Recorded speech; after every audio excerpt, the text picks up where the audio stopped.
Hey guys, welcome to today's video on how to manage your energy to a more natural cycle in terms of how your energy works and your environment works as well.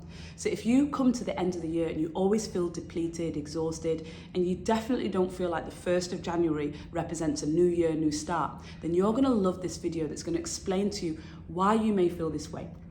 So if you're new to my channel, hello, my name is Elika. I'm an energy optimization coach and a trusted advisor for purpose-driven leaders who want to have way more energy because they know this is the impact that you need to have in the world. So when we look at the world today, now I am filming this in December.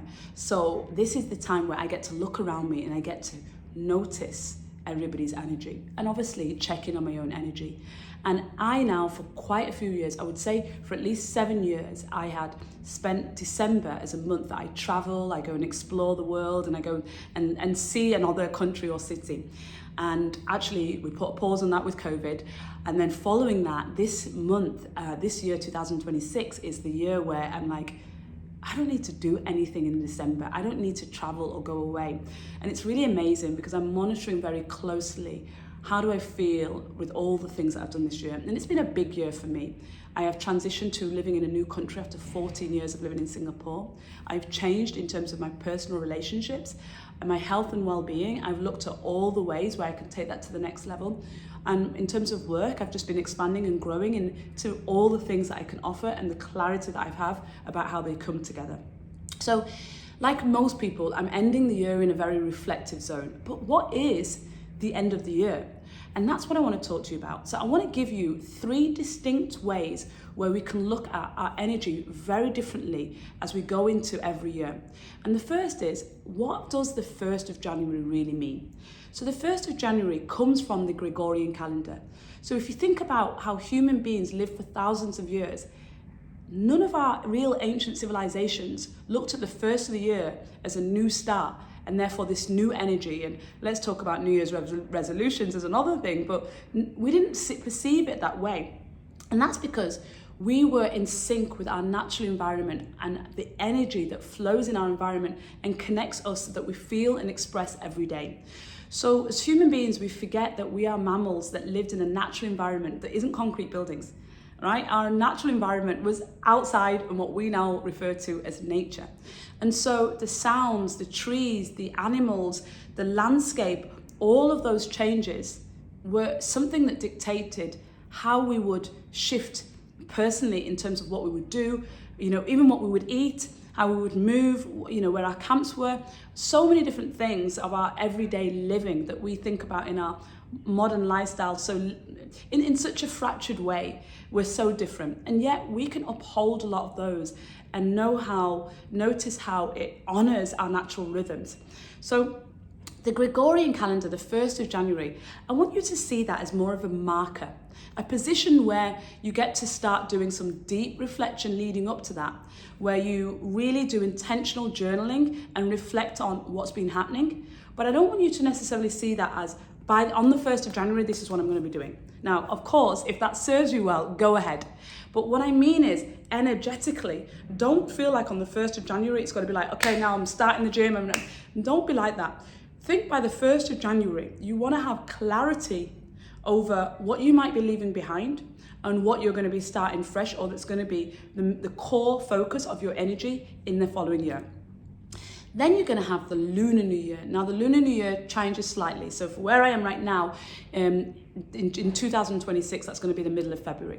And because I lived in Singapore, I always had Chinese New Year as that celebration time to remember that this was like the more environmental year. Think about it. The Lunar New Year represents more of the energy cycles of our planet, the moon, when we say lunar. And so this is really what's really governing our internal landscape more. This is where our energy more naturally seems to flow. As you see, as we are entering spring and we are coming out of the winter season. And of course, depending on where you live in the world, that can be represented very differently. I literally live in the desert now in Dubai. And so the seasons are extremely hot and fairly cool. But it's pretty, it's not drastic changes like it was when I lived in England. When I lived in Singapore, again, we had 2 seasons there, rainy season and non-rainy season. And essentially the only difference was the rain, because the temperature fluctuations wasn't that drastic.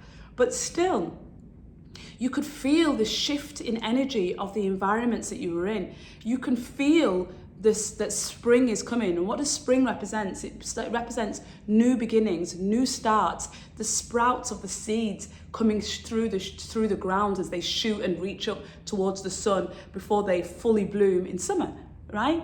And so think about that energetically. What does that represent in you? That coming towards spring, which we have following Chinese New Year, is, or the Lunar New Year, is that feeling of being ready to start, being ready to expand, being ready to grow.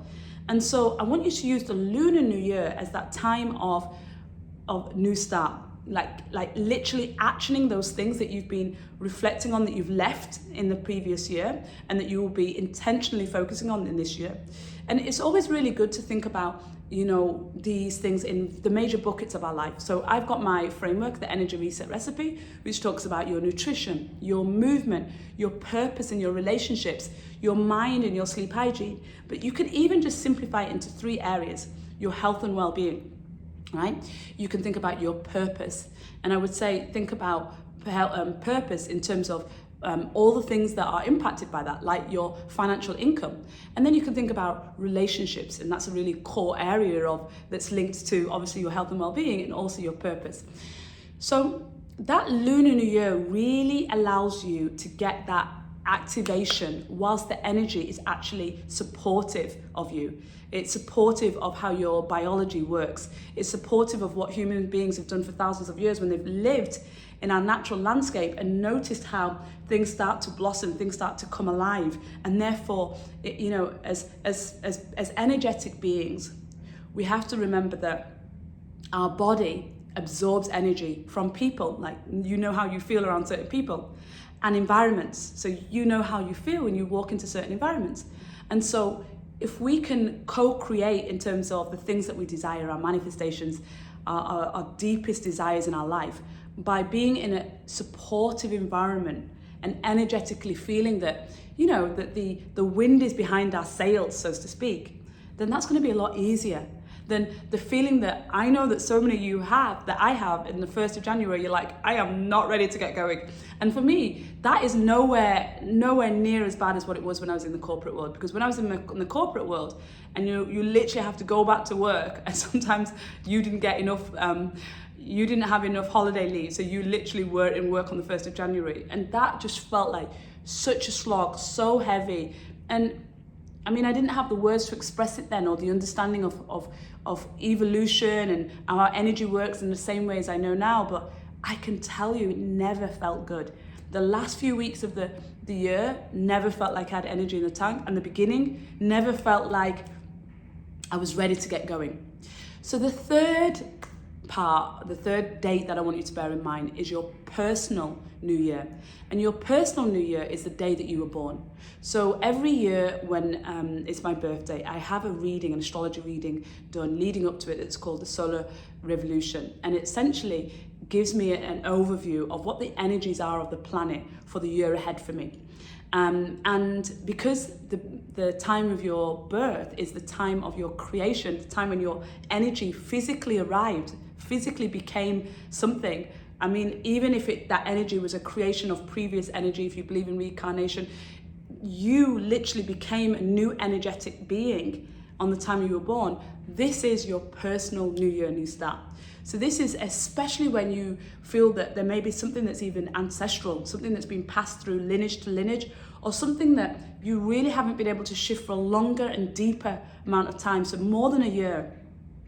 This is a really good time to be very intentional about releasing that and setting a new intention around that area and what it needs to be released, and also inviting in that big thing, that big area of your life. So I know for me, this year that was relationships. Previous years it's been my work, and previous years it's been my health. And just knowing that this is that year where the intention around it, that takes the priority. You know, there is a guy who talks about having it all but not all at the same time, and he refers to like the 4 burners. So if you imagine the gas stove, and you can have the fires on all of the stoves, but you can't have them on full all the time. So maybe the front fire is on full and the back fire is on like medium heat, and the back right is on the low heat, and the front right is, you know, somewhere in between. And it's just trying to think about all the things that you really deeply desire as attainable for you, but not necessarily all at the same time. And so when you go into your personal year, this is really a time to think of those longer, those bigger desires, and those things that have lasted for you longer, that you've wanted to shift that you haven't been able to, and you can really shift those. So I recap and I'll share with you. You have got the Gregorian New Year, 1st of January. This is a time that leading up to it, you want to start reflecting on things that have gone well, haven't gone so well, and just do a kind of energy audit of your life. And know that you're bringing that energy towards intentionally shifting it. And then the Lunar New Year is when you are looking at your full energy being in place for that change to happen. So rather than feeling like you have to be in the gym, for example, by the 1st of January, or starting your new diet by the 1st of January, you can, but what would be really supportive of that would be moving towards that with smaller tweaks towards that. So for example, if I wanted to go to the gym, maybe I wouldn't, let's say I wanted to go to the gym and I wanted to do 3 times a week in the gym. I might take a personal trainer and do one time in the gym with the personal trainer, and do 2 other activities that were just fun and movement, like walking. I wouldn't necessarily push myself to go all in straight away, but what I would be doing is being intentional about creating that change. Then the Lunar New Year is the second one. So the second time is when you really want to activate all of those changes. So activate the new intentions that you have and release anything that is the things that you want to leave behind that's been a habit. And then your personal New Year is when you look at the deeper patterns of behaviors, rituals, scenarios, things that may be ancestral that you really are ready to clear, and be intentional about shifting that. So having these 3 dates are you're gonna find that you have a lot more ease and flow in how you are making those lifestyle changes and creating habits that you can feel are sustainable because they work with your energy rather than against your energy. So I hope you've liked this video. If you have, give it a thumbs up so that more people can like it, and find it, should I say. And if you feel that this would really benefit somebody that would need this insight into how they approach managing their energy, please share it with them. I always say that the best place to learn more about how to integrate the lifestyle habits of being in optimized energy, so what do I mean by that? Having your energy in overflow, where you experience more inner peace, more joy, more harmony personally and professionally, then I write all about that in my newsletter. So you'll see the link to subscribe to my newsletter in the description below. I share with you my own energy audits of my own life and things that are happening with myself and my clients that I'm doing. So I hope you enjoyed this as much as I've loved sharing it, and I'll see you on the next one. Take care.